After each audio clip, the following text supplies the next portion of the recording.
சர்வம் முருகார்ப்பணம்.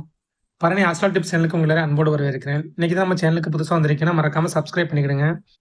அப்பதான் தினம் போட வீடியோ உங்களால் பார்க்க முடியும். இன்னைக்கு நம்ம இதை பத்தி பார்க்க போறோம்னா விநாயகர் சதுர்த்தி, அதோட வழிபடுற முறை எப்படி, விநாயகர் சதுர்த்தி எதனால ஏற்பட்டுச்சு அப்படிங்கிறத இன்னைக்கு நம்ம வரிசையா பார்க்க போறோம்.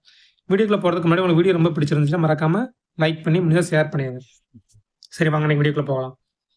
விநாயகர் பெருமான் எடுத்துக்கிட்டாலே பெரும்பாலும் எந்த ஒரு காரியம் செய்யும் போதும் பிள்ளையார் சொல்லி போட்டு நம்ம செய்வோம். அது வந்து இந்து மத மக்களோட ஒரு நம்பிக்கை. அது மட்டும் பிள்ளையார் வந்து முதன்மை தெய்வமாக எல்லாருமே கொண்டாடக்கூடியவங்க. சரிங்களா? அந்தபடி இந்த வருஷமும் நமக்கு விநாயகர் சதுர்த்தி வருது.